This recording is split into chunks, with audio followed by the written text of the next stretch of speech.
Shall we have a look at what questions we've got for this week? Yes. Let's see what we have. The first question is from Emily. And Emily says, as it's Easter, what are your favourite Easter eggs in video games? I'm pretty sure everyone could have expected that question was going to be coming up on this particular Easter episode. I didn't. So, okay. Do we like Easter eggs? I like them. As in gaming right. Easter eggs? Can we live without them? Like them. What are our favourite Yeah. ones? Can we actually think of any? I have a favourite one. Go on, Ash. So my favourite one is quite a recent one. In one of the most recently released dungeons in Final Fantasy XIV. Hang on. Yeah, It's we've all got to wait. always We've all got to wait supersonic. for the really long supersonic. Thanks, Steaky Sprout, for spending your channel points. We'll just wait for that, shall we? Sorry, he said. Carry on, Ash. So yeah, in one of the most recent dungeons of Final Fantasy XIV, there's a Hildebrand Easter egg. If you guys watched me play Final Fantasy XIV over the summer on the streams, we did the Hildebrand questline. It's some of the best content in the game. It has just the funniest cutscenes, the best characters, but unfortunately Hildebrand's not been in the post-Shadowbringers content for reasons. But he makes an appearance in one of the most recent dungeons. You really have to be on the lookout for him as well. But it was really enjoyable to find that out because I love Hildy and I miss him so much. For me, Bayonetta is probably the best example for Easter eggs. Just if you're a Sega fan, Bayonetta's just riddled with little Sega references, isn't it? From sound effects. Tiny little sort of gameplay mechanics that you get in there. As an example, the jet, which I think is at the start of Bayonetta 2. And you think that's very much Afterburner, and you get like little trinkets in audio and stuff like that. Just like my echoey audio. So I'm going to let you speak now, Bill. Hey, okay. I really like Easter eggs as long as they're done correctly. I think my favourite ones are the ones I found myself when I didn't even know they existed or went through a game and picked them up before I heard from anywhere else. So I like, and they're not necessarily the best ones, they're just that I found them without anybody helping me. So I like the Mario pictures in Zelda's bedroom window in Ocarina of Time, because I found those months before I saw them in any magazines or books. Donkey Kong being the last boss in Punch-Out! I didn't even know he was in the game, and that was a pretty cool Easter egg, him being the last boss. And Samus's crashed ship in Donkey Kong, in the background of one of the Donkey Kong levels. Is it? Which Donkey Kong? Donkey Kong Tropical Freeze. Oh, really? I haven't done Tropical Freeze. That was the Wii U one? Yeah, it's out on Switch now as well, though. But Yeah. it's the best platform game I've ever played.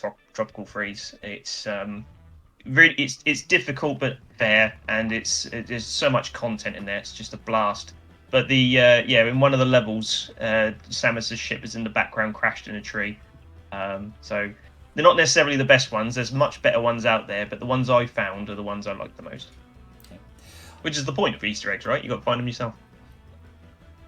Ash, Well then, Jack, what's yours?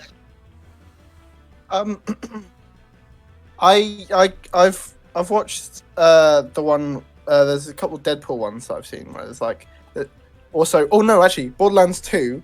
There's a Teenage Mutant Ninja Turtles reference, I believe, in Borderlands 2. Oh, nice. I think it's Borderlands 2, and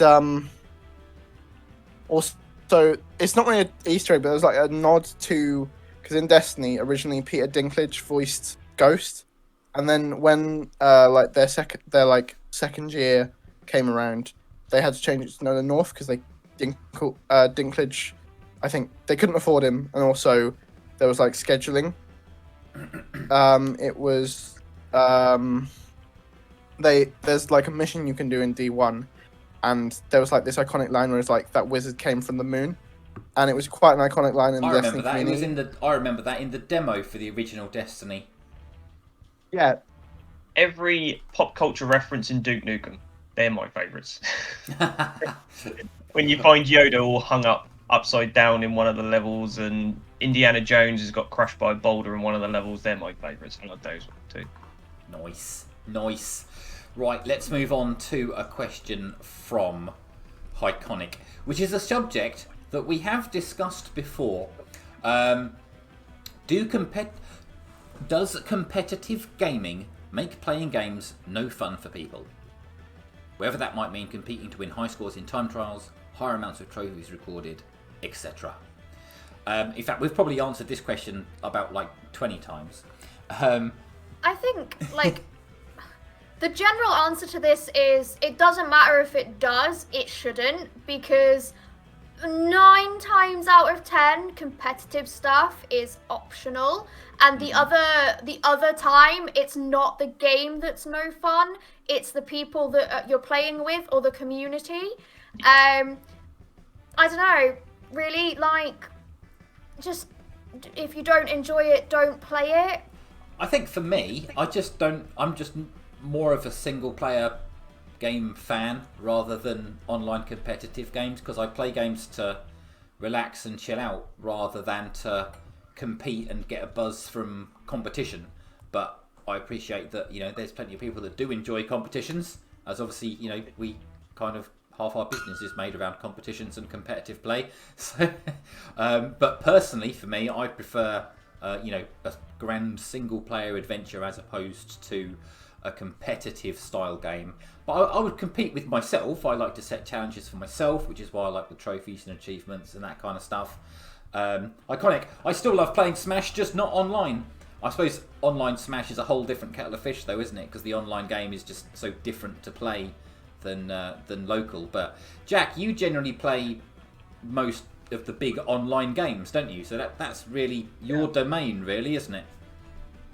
Yeah, and I do actually have an answer for this. So, in again Destiny, because it's like all I play. Jack, I think we could actually just give you your own Destiny talk show, and you would probably have enough content for about 2 years, wouldn't you?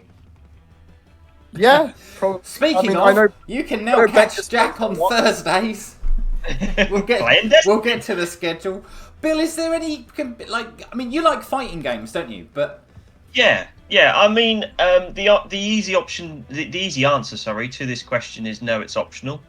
We've already said that. But expanding the question a bit more, it's the fact that game developers haven't, or not as many actually get it right, where they get the right types of people into the right lobbies at the same time. So fighting games are a little better because you have ranked matches and you have friendly matches. So if you go ranked, people are competitive and they definitely want to win by any means necessary. You play casual games, you tend to just play by any rules, and it's not so serious. But it needs to be broadened out. And one of the reasons I do, my Friendly Fire episodes on Saturday is to try and give people a more friendly atmosphere to play some of these games without either being labelled a noob and people banning you from playing their game, or being super competitive that you have to play everyone else's way just to be able to fit in. There's this middle ground that people don't seem to realise, that games are just supposed to be fun, and you can play them to be fun. And things like Overwatch, Street Fighter, Soul Calibur, any of those kind of fighting games and first-person shooters, you can just play them for fun. But you, like Ash said, you've got to find the right people to play it with. And sometimes that's more important than just buying the game and letting the algorithm decide who you're going to play next. Like things like ARMS and, well, the games we played before, ARMS, Smash Brothers, all of that. Just find a lobby. Join the OLL Discord, and then you can find a community that will actually have fun on games that you may have had a bad experience that's elsewhere. what I was waiting for you to plug there, Bill. Cheers, there mate. You go. I am intrigued to see how many of our community play Destiny, because if there is a fair amount, that'd be cool. But Look Jack up on the Discord. He'll always come and play with you. Right, I'm going to move on to the next question from Cheney.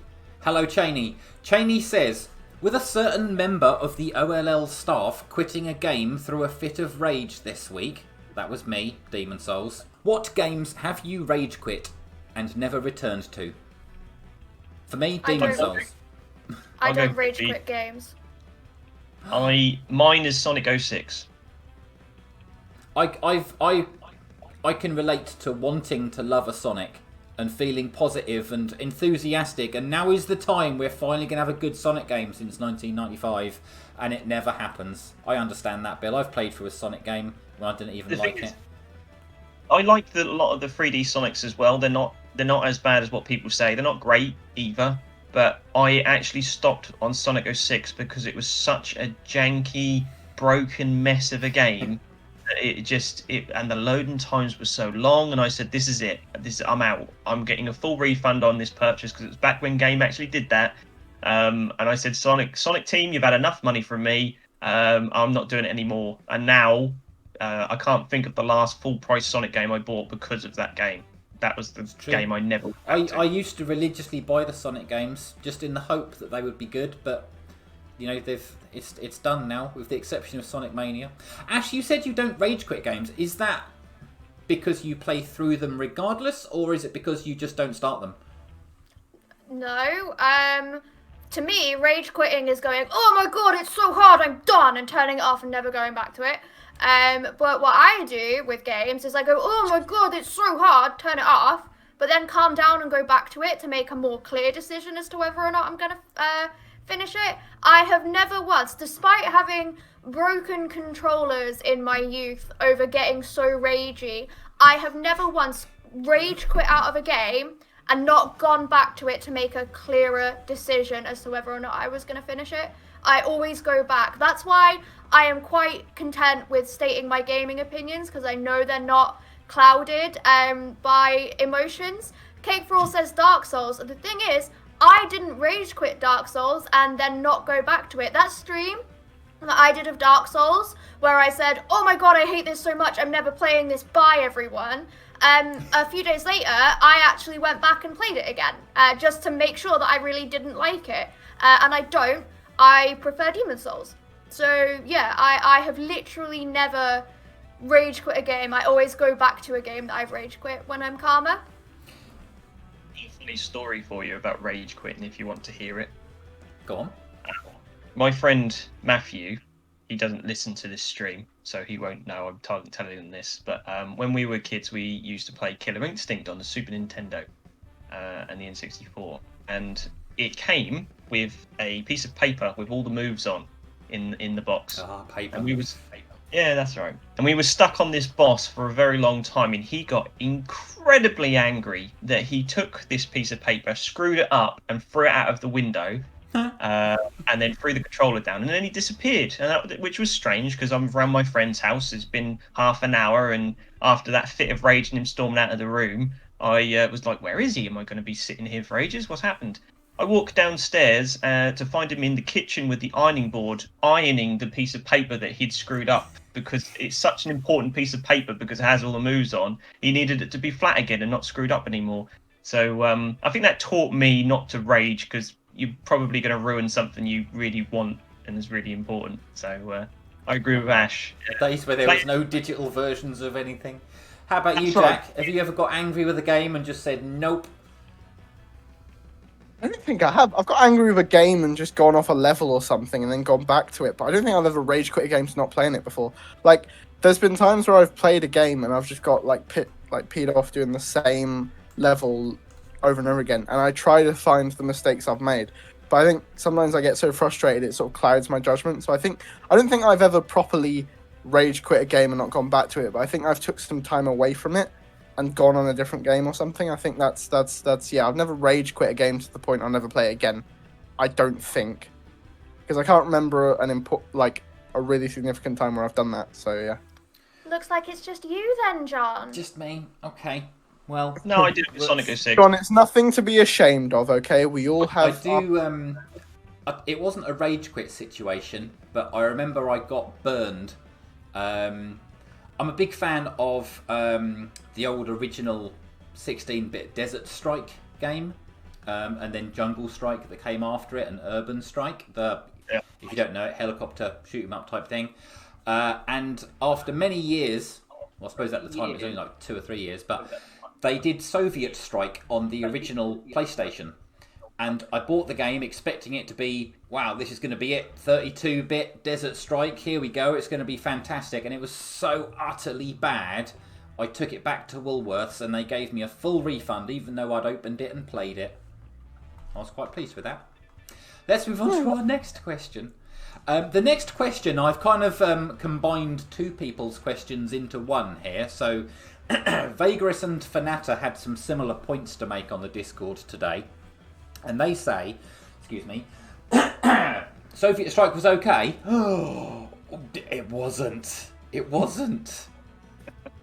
But anyway, Sony is shutting down their PS3 and Vita stores, and whatever games that came with them will be gone forever.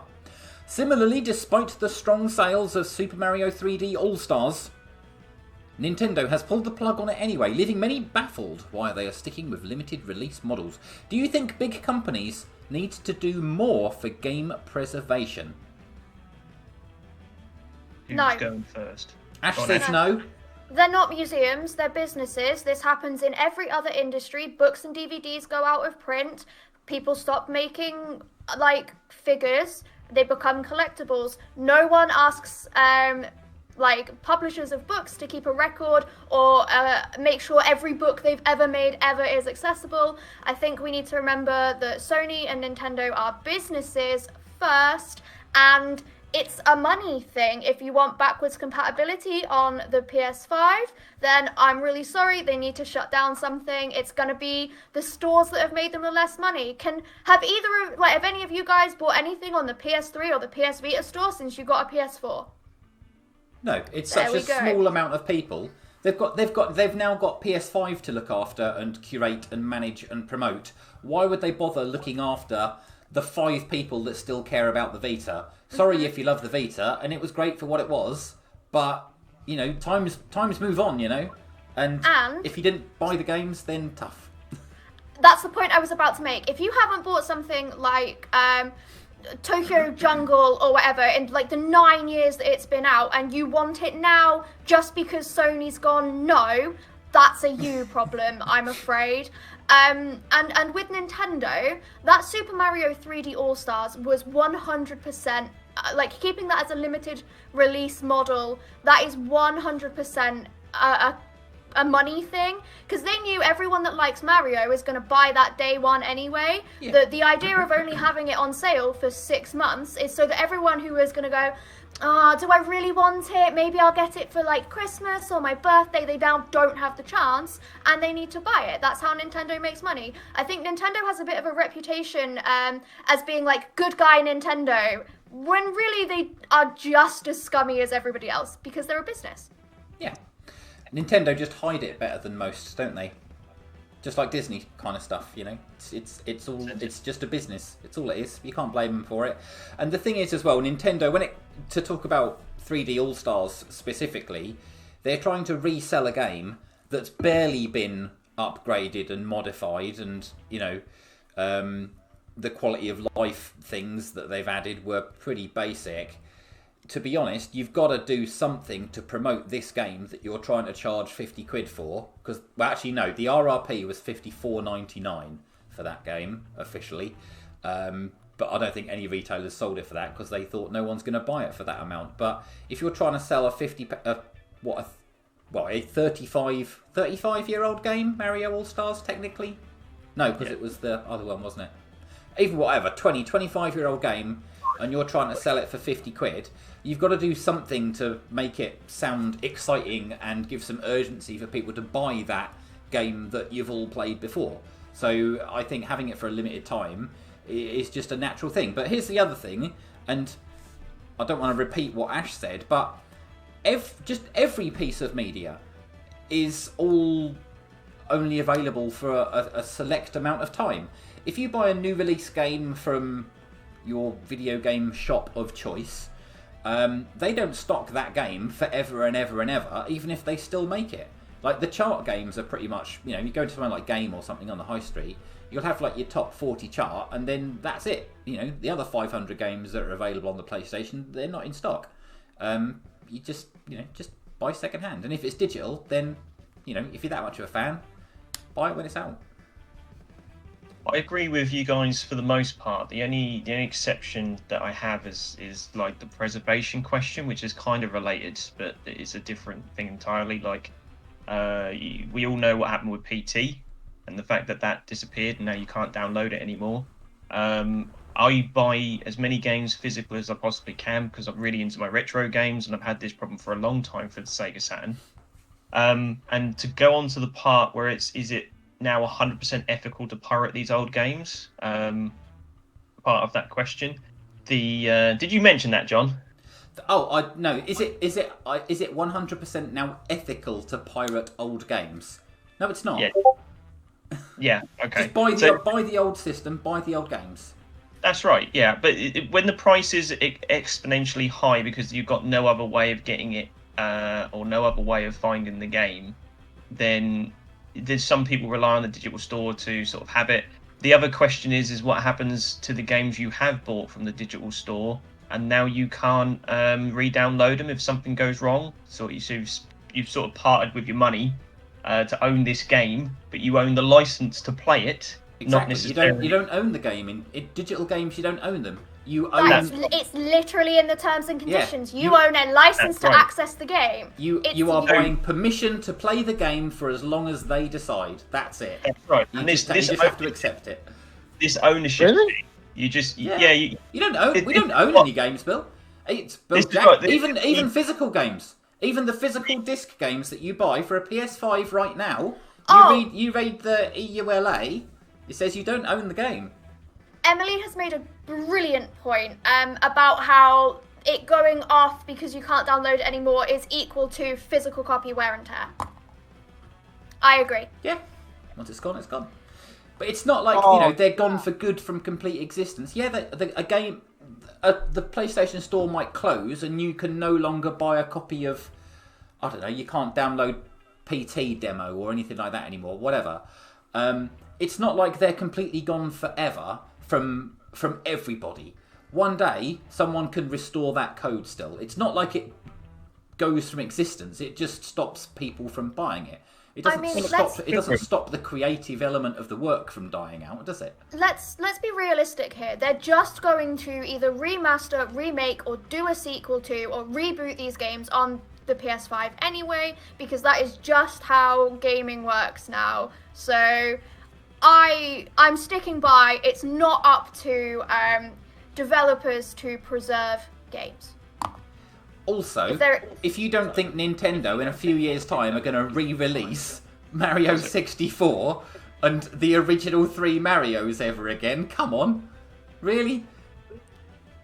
You're talking about a very small selection of games where any of these kind of ifs, buts, and maybes actually get affected. If a game is expensive now because it's old and it's rare to get, then that's a collector's item and it's a luxury, and you don't need to buy it if you can't afford it. It's optional. I would like a Ferrari to be affordable to me. Therefore, I all would Ferraris love a must Bugatti be cheap. Veyron. In fact, yeah, I'll have a Veyron instead. They're only 3 million. I have a point to this. Go on, Jack. Sorry, I've been talking over you. No, I mean, I've been waiting patiently for my point. But no, I agree. I don't think they should keep them, like Ash and you all said, it's a business at the end of the day. That's why I bought my copy of Transformers, because when Activision's contract went up with Hasbro, they took them all off the stores. I have copy of Transformers War for Cybertron on disc, and then I have a digital version of Fall of Cybertron on my Xbox. They're very rare now, I think. So it's I agree with you guys. I think if you want to get a game, obviously Transformers is my favorite game, so I've got a copy now, and I don't play it. It's just it's nice to have it because it's. Just going to say, just picking up what Vagris said in the chat there about some source codes are permanently gone and preserving in game is more problematic. That's I understand that very wholeheartedly with my Sega Saturn collection and the games I have with that. But no one cares if you lose a Saturn game, Bill.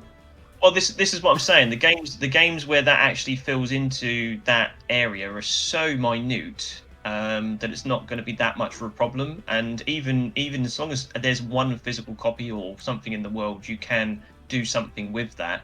And a lot of games have been brought back to life as a result of that. But this is not the same with PlayStation 3's shop going down. This is that everything's backed up. Most of it is already available on PS4 and everything else. It's not the same as what that aspect is trying to say. So no, it's not a big deal, and it's yeah, I think we've said enough on that point, don't we? Can I just make one last point to just say something about what's just been said in the chat? Yep. Fanata says that you're forgetting about the young people that never had a chance to play these old games. Boo-hoo! I never had a chance to play like original NES games on a NES when they first came out. That's not Nintendo's problem. That's all I'm gonna say on that. How dare you have not been born 20 years earlier, Ash? Right. Oh, I've got one little question to add on at the end, but before we get to that, we have a question from the Toddinator. And the Toddinator says, with the ever-increasing reports and rumours circulating about the new upgraded Switch successor, given that the Switch is selling like hotcakes currently, could Nintendo be the first company to get away with an iterative upgrade model to the Switch? You can! In the same way like phones are, for years to come. As in, will the Switch as a platform just go and go and go with iterative updates, or will we get like a whole new format? Sorry, I prepared for all of these questions again, so that's why I like keep jumping in on them. No, I like that you answer first, because then I can riff off of that and or think of my answers while you're talking. So carry on. See, I write notes because I am a mega nerd. So with this one, I don't think console gaming specifically can be sustained releasing iterative upgrades like a phone, because the jump from model to model is eventually going to just not be big enough to make people buy the next model. However, it is viable in a certain way that has already been done by like Sony and Microsoft, because Sony and Microsoft have obviously their Xbox and PlayStation platforms, and while you get platform upgrades, you also get the like the PS3 went to the slim PS3 and then the super slim, and you had the different versions of the PS2 and the different versions of the PS4, and that is sustainable as proven by the fact that they are now on their fifth generation of consoles. So a new whatever John wants to call it, the Super Nintendo Switch. Super Nintendo Switch. There we go. The Super Nintendo Switch. If and when it comes out, is just another example of that. It's never going to be a yearly thing, because even now, phones that are released yearly, there's not a big enough difference in anything other than camera, really, to make them worthwhile buying every year. And just to address the last part of this question as well, should they sunset the Switch and go for a new platform? No. The Switch is making Nintendo so much money, and it's only 4 years into its life cycle, so I don't think closing down the Switch or moving on to the next platform is a good idea. But definitely releasing an upgraded version. But then you've got to think that it's on the way, because a couple of years ago they did the Switch Lite, which is a model update. Mm-hmm. So they'll do another model update in a couple of years. I will stop rambling now, as I've reached the end of my notes. And I've had time to think of an answer. Every console gets some form of an update. It doesn't necessarily upgrade the capabilities of the console, but it helps with things like affordability, marketing, the industry side of things like that. The leap between generations, as Ash said, it has got smaller and smaller and smaller. Like, you look at the difference between 16-bit and 32-bit, and then you look at what we've had between PS4 and PS5, and you can barely tell the difference. It's so incremental now. I think that we will just get smaller upgrades with consoles anyway. In terms of software and game development, we're not there yet. We're probably another 15 years, 20 years away from it. But we're going to get to the point that movies got to in the late 90s, where the creativity is the limit to how good a game can be in terms of its graphics. When we got to the late when we got to the late 90s, in film, special effects were, mediocre. But once we got to that era of things like Terminator 2, Jurassic Park, and it just came down to money. You could put anything on the screen if you had the money. So it came down to the creativity. That was your limit. Whereas in games, we're still limited by the technology of what we can do graphics-wise. Bill, you've been rather quiet. What are your thoughts? I've been listening to what you've been saying. I think you're all wrong. Well, their opinions, how are they wrong? Yeah, Bill. Yes. Because you've said there's absolutely no way they will stop. They'll stop the Switch and make a new one. Like Nintendo did it with the DS. They did it with the Game Boy Advance. The Game Boy Advance was selling like hotcakes, even with every Pokemon release, and then they released the DS and cancelled the Game Boy. The DS got a new model, and it stayed going upgrading models for years and years and years, and that's more like the Switch than the actual console is. And I don't think Toddinator is saying that it will be like a yearly thing. He's just maybe using an example of phone upgrades to sort of do that. But I absolutely do think the Nintendo are the first console that could just release the Switch for the next 10, 15 years and just do an upgrade every 5 years.